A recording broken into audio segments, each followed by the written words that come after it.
आज हम लोग चर्चा करेंगे वास्तविक संख्या रियल नंबर का फॉर्मूला पर। ये हर एग्जाम में, चाहे बिहार बोर्ड हो या सीबीएसई का हो, कोई भी अगर मैथ का प्रश्न हल करना है, चाहे ऑब्जेक्टिव हो या सब्जेक्टिव हो, अगर फार्मूला याद नहीं हो तो मैथ आप हल नहीं कर सकते हैं। मैथ हल करने के लिए या अगर फार्मूला याद है तो एग्ज़ाम में आप फार्मूला पर भी प्रश्न रहता है, आप आसानी से हल कर सकते हैं।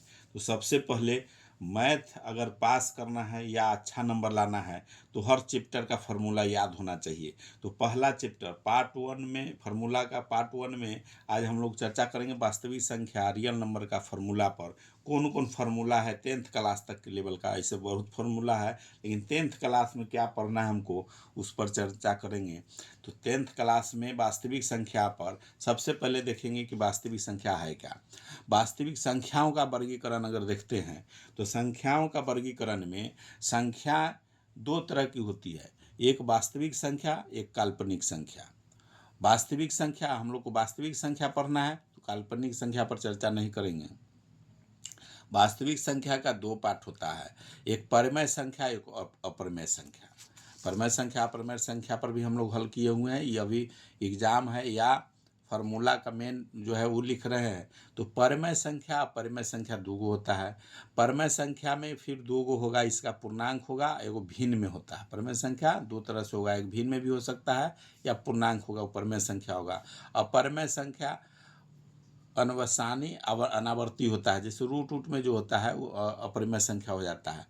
अब इसका यहीं पर काम समाप्त हो जाता है। वास्तविक संख्या में, परिमेय संख्या में दो पार्ट होता है, एक पूर्णांक है। परिमेय संख्या में दो पार्ट होगा, एक पूर्णांक और भिन्न। और पूर्णांक में फिर तीन गो होता है। पूर्णांक में होता है जैसे ऋणात्मक, शून्य और धनात्मक। पूर्णांक में सब आता है। पूर्णांक में माइनस में भी होगा, शून्य भी होगा, धनात्मक भी होगा। भिन्न जो है उसमें दो तरह का होता है, जो एगो शांत होगा, एक अशांत होगा। शांत होता है, एक अशांत होता है। आगे देखेंगे शांत और अशांत कौन है।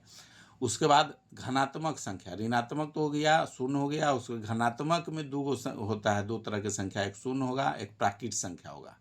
प्राकृत संख्या 1 2 3 4 जो भी होगा, शून्य से लेके प्राकृत संख्या। पूर्ण संख्या में दो, यहाँ जो धनात्मक में पूर्ण संख्या है, डब्ल्यू से सूचित करते हैं, इसका दो खंड हो जाता है, एक शून्य होगा, एक प्राकृत संख्या होगा। प्राकृत संख्या में फिर तीन खंड है। प्राकृत संख्या जो होगा उसका तीन खंड है। इसमें एकांक है, अभाज्य है, संयुक्त है। उसके बाद अभाज्य संख्या भी दो तरह का होता है, एगो सभाज्य होगा, एगो यमज होगा या जुड़वा होगा। अब मेन हमको वास्तविक संख्या समझना है। प्रश्न आपको एग्जाम में इस पर किसी पर फार्मूला भी पूछ सकता है। परिमेय संख्या किसको कहा जाता है, प्राकृत संख्या किसे कहते हैं, या अभाज्य संख्या, सभाज्य, इसका फार्मूला याद रख लेना है। और इसमें वास्तविक संख्या किसको कहा जाता है उसको देखना है।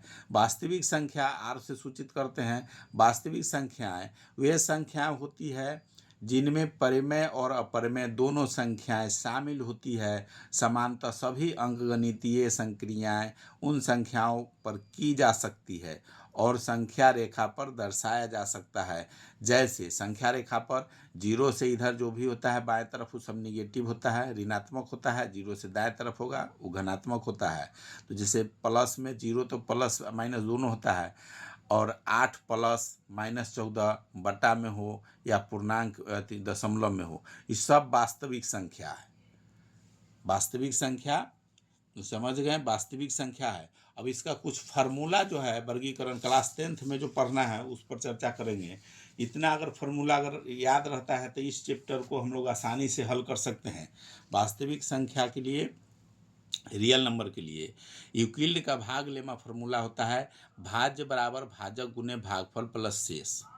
इसको इंग्लिश में ए बराबर B into Q plus R, जिसको जहाँ पर जीरो से बड़ा होता है आर और बी से छोटा होता है। ए और बी धनात्मक पूर्णांकों के लिए और द्वितीय पूर्णांक क्यू और आर प्राप्त होता है। क्यू को भागफल क्वेंटेंट और आर को शेषफल रिमाइंडर कहते हैं। शेष जो हो गया, इसको जो सेम चीज़ ही है, भाज्य बराबर भाजक गुने भागफल, भाजक हो गया बी, भागफल हो गया क्यू, आर हो गया शेष। ये फार्मूला याद रखना है। फार्मूला पहला है इसका वास्तविक संख्या के लिए, तो कोई भी मैथ होगा इसका वास्तविक संख्या पर हल कर सकते हैं। दूसरा फार्मूला याद रखना है, महत्तम समावर्तक गुने लघुत्तम समावर्तक बराबर ए गुने बी। तो लघुत्तम समावर्तक अगर इसमें निकालना है तो ए गुने बी बटे महत्तम समावर्तक, मतलब दो संख्याओं का गुणनफल यहाँ दिया हुआ है, दो संख्याओं का गुणनफल है महत्तम समावर्तक गुने लघुत्तम समावर्तक, तो बटा में मसौ हो गया।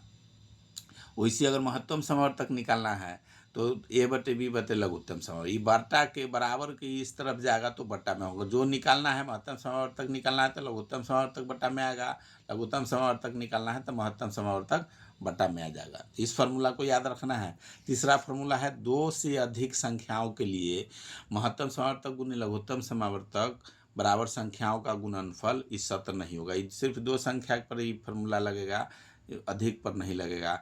चौथा है, उन परमेय संख्याओं का जिनका दशमलव प्रसार, इस पर भी प्रश्न हर हालत में रहता है एग्जाम में, इसको याद रखना है। शांत होगा उसी स्थिति में कि p जो है p बटे 2n इंटू 5m के रूप में अगर आप लिख सकते हैं, लिखा सकता है उस संख्या, इसका मतलब उस शांत संख्या होगा, उसमें व्यक्त कर सकते हैं। जहाँ पर n और m जो है 2n और n और m जो है संख्या है 0 से 1 2 3 4 5, ये पूर्णांक संख्या है। पूर्णांक संख्या कोई भी हो सकता है n के जगह पर। m जो है p जो है पूर्णांक संख्या है, और ये नंबर हो गया आपको 1 से लेके 0 1 2 3 4, n और m के जगह पर कोई भी संख्या हो सकता है। अगर इस रूप में है तो संख्या जो है शांत है। अगर इस रूप में अगर नहीं लिख सकते हैं, दशमलव प्रसार अशांत या अनवसानी आवर्ती के रूप में नहीं लिख सकते, p बटे 2n इंटू 5m के रूप में नहीं लिख सकते हैं। n और m के जगह पर वही कोई संख्या हो सकता है, 0 भी हो सकता है, 1 2 3 4। अगर इस रूप में नहीं लिख सकते हैं, इसका मतलब वो संख्या जो है अशांत है। अगर उस रूप में लिख ले सकते हैं, p बटे 2n इंटू 5m के रूप में अगर व्यक्त कर सकते हैं तो वो संख्या शांत है। तो शांत और अशांत का जो पढ़े है इसी पर देख लेना है। और फार्मूला मेन इसका जो भी है शांत और अशांत का निकला इसमें, और फार्मूला कोई भी है इसमें परमेय अपरमेय और सहभाज अभाज, इसको याद रखना है। कोई भी प्रश्न पूछा जा सकता है, पूर्णांक संख्या किसे कहते हैं, सहभाज संख्या कौन है।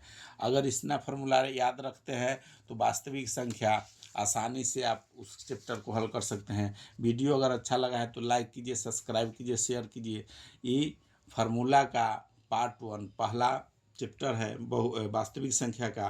दूसरा चैप्टर का कल आपको देखने को मिलेगा वीडियो, वो दूसरा चैप्टर है बहुपद पर, ये वास्तविक संख्या का है। वास्तविक संख्या हल करने के लिए इतना फार्मूला याद रखना है। वास्तविक संख्या के लिए मेन फार्मूला एक तो है पहला जो वर्गीकरण, जो कैसे कैसे संख्या बना, यहाँ वास्तविक संख्या पर हल कर रहे हैं तो इधर का जो भी है उसको फार्मूला को याद रखना है, और वास्तविक संख्या किसे कहते हैं उसको याद रखना है। और दूसरा वास्तविक संख्या का जो मेन फार्मूला जो है भागलेमा का, उस पर हल होगा। उसके बाद महत्तम समावर्तक का जो फार्मूला है इस पर हल होगा। इस फार्मूला को याद रखना है। कोई भी मैथ होगा आसानी से आप वास्तविक संख्या का प्रश्न को हल कर सकते हैं।